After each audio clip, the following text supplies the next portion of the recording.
Director के कहने पे वासना रूपी म्यूजिक पे थिरकते रहते हैं। कभी बेटा, कभी बेटी, कभी धन, कभी संपत्ति, कभी नौकरी, कभी चाकरी, कभी मकान, कभी दुकान, कभी गाड़ी, कभी घोड़ा, कभी बैंक बैलेंस। जितना उम्र हम थिरकते रहते हैं। और एक समय वो नर्तकी क्या हुआ, बेहोश होके गिर गया। और जब उम्र का अंतिम पड़ाव आएगा तो हम और आप सभी बेहोश होके गिर जाएंगे। और जैसे गिर गए, म्यूजिक बंद, आपकी सारी इच्छाएं खत्म। डायरेक्टर चला गया, आपका वासना गया, लेकिन एक लाइट फिर भी जल रहा था। वो आत्मा जो है वो अभी भी था। हम नर्तकी, ये काम, इच्छा, म्यूजिक, ये वासना डायरेक्टर, और आत्मा alone is that light which pervades all things. वो लाइट कभी बुझता नहीं। भगवान श्री कृष्ण अध्याय 9 के श्लोक नंबर 4 में बोलते हैं कि मेरे से ये सारा जगत व्याप्त है। मया ततम इदम जगत अव्यक्त मूर्तिना मतच्छानि सर्वभूतानि ना च अहम तेसु। 4 नंबर का श्लोक। हे अर्जुन, अब तुम ये सुन, मेरे से ही ये सारा जगत व्याप्त है। ब्रह्म कर्म का आधार है। ब्रह्म सारे कर्म का आधार है, लेकिन किसी कर्म में लिप्त नहीं। आई रिपीट, ब्रह्म सारे कर्म का आधार है, लेकिन किसी कर्म में लिप्त नहीं है। सोने से सारे गहना बने हुए हैं, लेकिन गहने के किसी भी कण में सोना लिप्त नहीं है। सोना कहता है कि कंगन मेरा से ही बना है।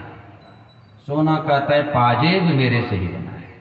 सोना कहता है सिकड़ी भी मेरे से बना है। लेकिन ना तो मैं सिकड़ी में हूं, ना तो मैं पाजेब में हूं, ना तो मैं कंगन में हूं, लेकिन ये तीनों मेरे में ही व्याप्त है। समुद्र कहता है लहर मेरे से ही उठती है, लेकिन मैं लहर नहीं हूं। मिट्टी कहता है तुम दीपक बोलो मेरे से ही है, घड़ा बोलो मेरे से ही है, लेकिन ना तो मैं दीपक हूं, ना तो मैं घड़ा। लेकिन मेरे बिना ना तो दीपक बन सकता है, ना मेरे बिना घड़ा बन सकता है।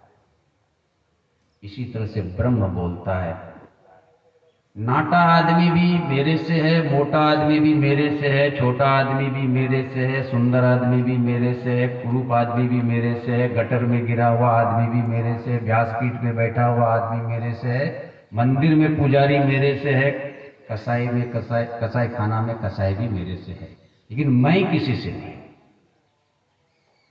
जैसे सोना बोलता है सारे पाजेब मेरे से है, सारे आभूषण मेरे से, लेकिन मैं आभूषण में नहीं हूं। रस्सी बोलता है सर्प मेरे से है, लेकिन मैं सर्प नहीं हूं। सोना बोलता है पाजेब मेरे से है, लेकिन मैं पाजेब नहीं हूं। समुद्र बोलता है लहरें मेरे से है, लेकिन मैं लहर नहीं हूं। और अंत में बोलता है कि ना लहर है ही नहीं, सिर्फ समुद्र और समुद्र है। पाजेब है ही नहीं, सिर्फ सोना ही सोना है। दिया है ही नहीं, सिर्फ मिट्टी और मिट्टी ही है। जीव है ही नहीं, सिर्फ ब्रह्म और ब्रह्म है। अहम ब्रह्म अस्मि। मया ततम जगत सर्वम अव्यक्त मूर्तिनाम मतस्थानि सर्वभूतानि। ततम शब्द बहुत ही बड़ा शब्द है। इसको इंग्लिश में परवेड बोलते हैं, व्याप्त हिंदी में बोलते हैं। मया मतलब मुझसे, ततम मतलब व्याप्त है, सर्वम मतलब पूर्ण, जगत मतलब जगत, सारा जगत मुझसे व्याप्त है। मया ततम जगतम सर्वम अव्यक्त मूर्ति नाम। चाहे वो व्यक्त हो चाहे वो अव्यक्त हो, मेरे से ही व्याप्त है। समुद्र बोलता है लहरें जब नहीं उठती है तो भी वो मेरे में ही है, और जब लहरें उठती है तो भी वो मेरे में ही है। और समुद्र बोलता है लहर है ही नहीं, समुद्र ही समुद्र है। ये हमारा जो जीवन है इसको अगर आप समझें तो कोई बोलता है मैं माँ हूँ, कोई बोलता है बाप हूँ, कोई बोलता है भाई है, कोई बोलता है मैं सुंदर हूँ, कोई बोलता है मैं बलवान हूँ, कोई बोलता है मैं धनवान हूँ, कोई कुछ कोई कुछ। ये अलग अलग अलग अलग हमारे रूप हैं। कल हमने बात किया था हम सभी संतरे हैं। कल हमने बात किया था संतरा ऊपर से देखने में एक ऐसा लगेगा, उसको खोल दो तो सब अलग अलग अलग अलग हो जाएगा। और भगवान खरबूजा है, बाहर से देखने में अलग अलग दिखेगा, लेकिन अंदर से देखो तो एक ही दिखेगा।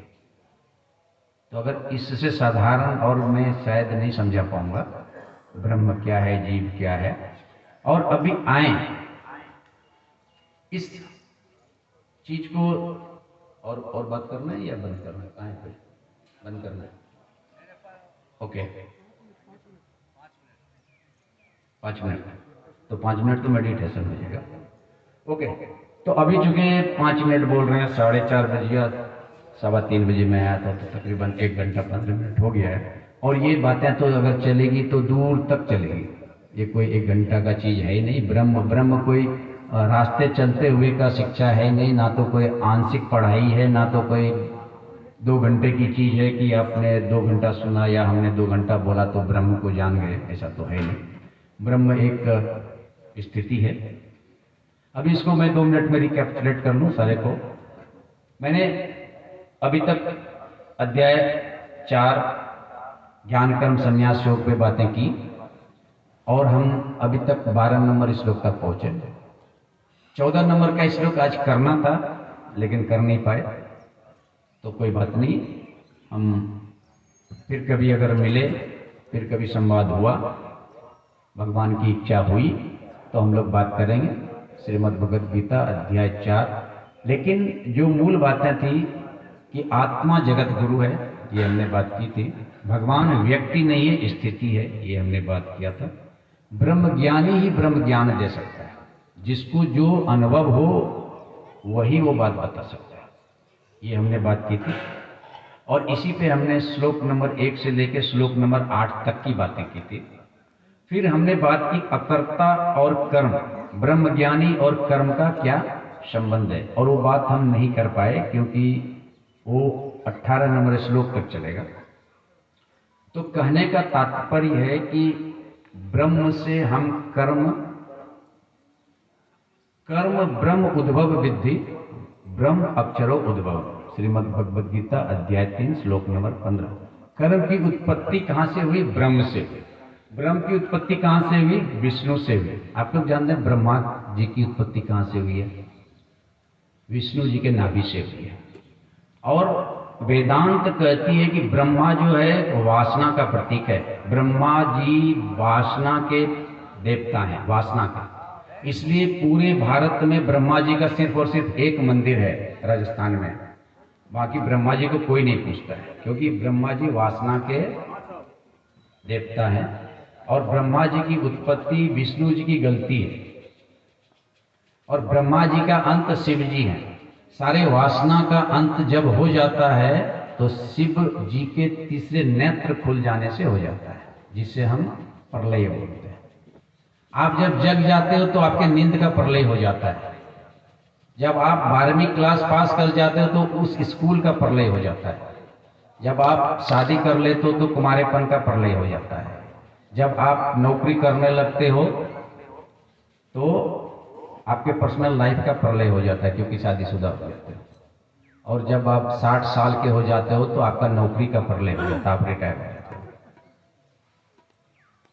तो प्रलय का मतलब जब शिव आपके जीवन में आ जाए, शिव का त्रिनेत्र खुल जाए, ज्ञान नेत्र खुल जाए, तो प्रलय आ जाएगा। हर रोज हमारे जीवन में प्रलय आता है और सृष्टि फिर से बनता है। सुबह जब हम उठते हैं तो रात का प्रलय होता है। सुबह जब हम उठते हैं तो रात का प्रलय होता है।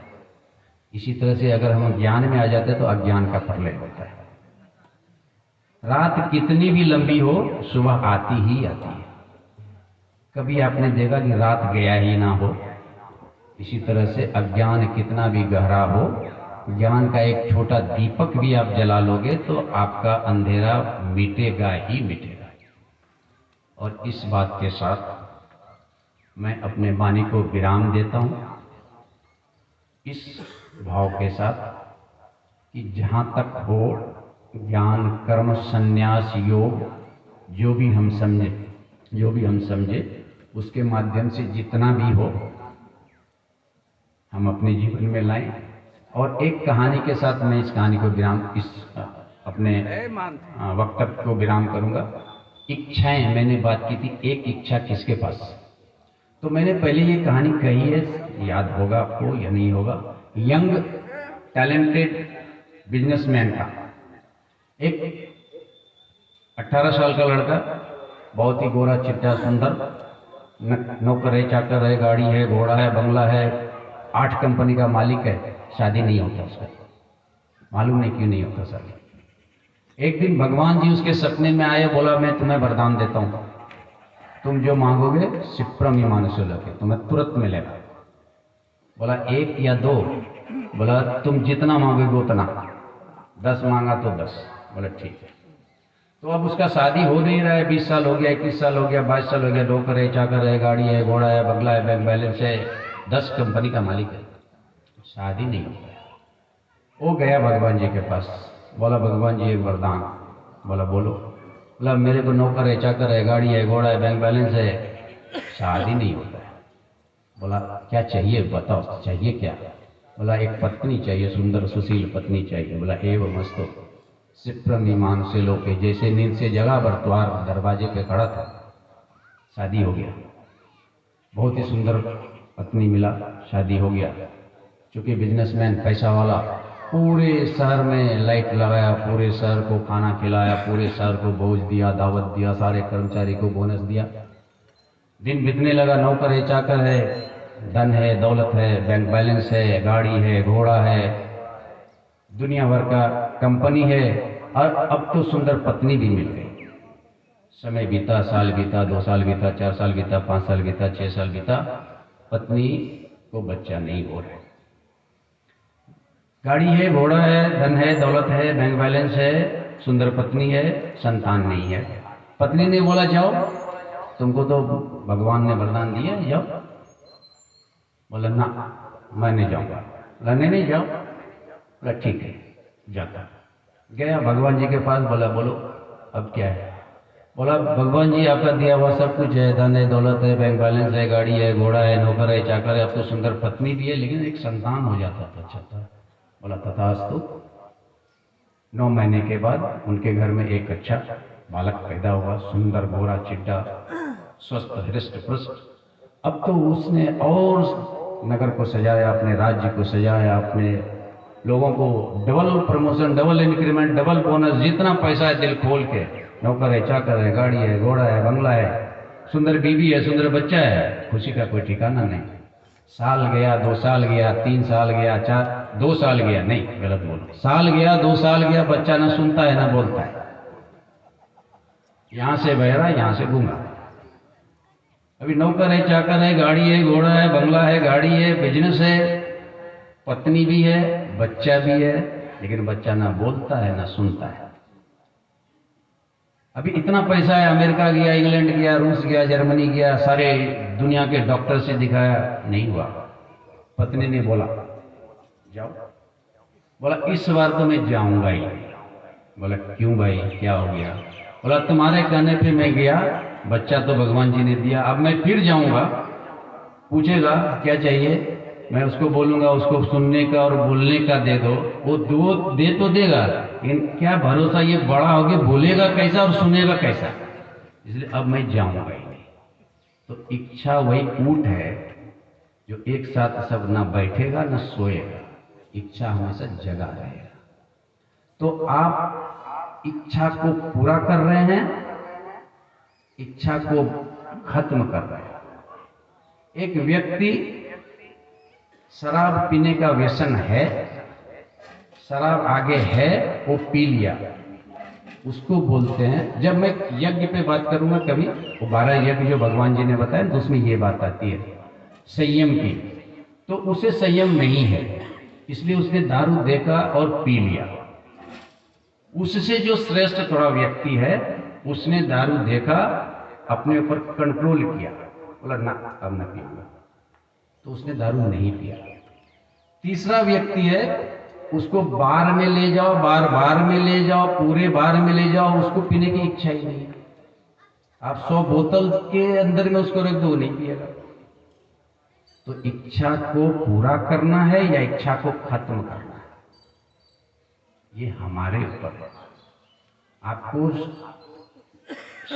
संयमी नहीं बनना है या संयमी बनना है या संयम की जरूरत ही नहीं है, ऐसा बनना है। तो गहन बात, गहन अध्ययन, गहन चिंतन का विषय श्रीमद् भगवद गीता है। अभी हम बंद करें, इसके पहले 2 मिनट का आध्यात्मिक जर्नी, इंटरनल जर्नी करें। हम सभी रिलैक्स हो जाए, अपने आप को आत्मस्वरूप में देखना शुरू करें। भृगुटी के मध्य हम सभी आत्मा, उस परमपिता परमात्मा की दी हुई सारी शक्ति को देखना शुरू करें। बिल्कुल शांत, बिल्कुल शांत, गहरे समुद्र की तरह शांत हो जाएं, अनंत आकाश की तरह शांत हो जाएं।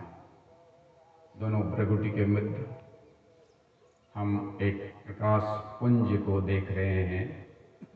प्रकाश चमकता हुआ सितारा, देखने में बिल्कुल बिंदु की तरह, लेकिन शक्ति में सिंधु की तरह हमारे शरीर के सारे अंगों को मजबूत कर रही है, शरीर के सारे अंगों को स्वस्थ कर रही है।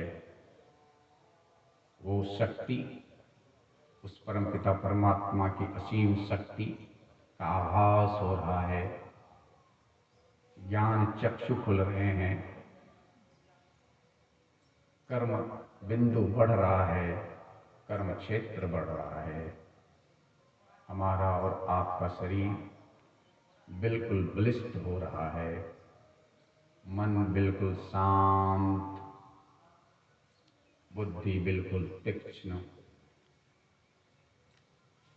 मन और बुद्धि बिल्कुल शरीर से अलग, शरीर को चलाने वाली चैतन्य सत्ता उस परमपिता परमात्मा के साथ जुड़ गई है।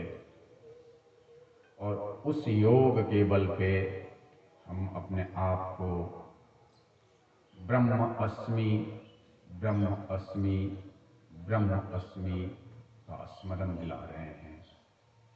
मैं ही ब्रह्म हूँ, मैं ही ब्रह्म हूँ, मैं ही ब्रह्म हूँ। इस भाव के साथ आप सभी पुनः अपने देह भान में आ जाएं। अपने दोनों हाथों से प्राप्त की हुई ऊर्जा को रगड़ के अपने आंखों पर और शरीर के अन्य अंगों पे लगाएं और मेरे साथ इस मंत्र का उच्चारण करें। ओम ओम पूर्णमद पूर्णम इदं पूर्णात् पूर्णमुदच्यते पूर्णस्य पूर्णमादाय पूर्णमेवावशिष्यते। ओम शांति शांति शांति। धन्यवाद।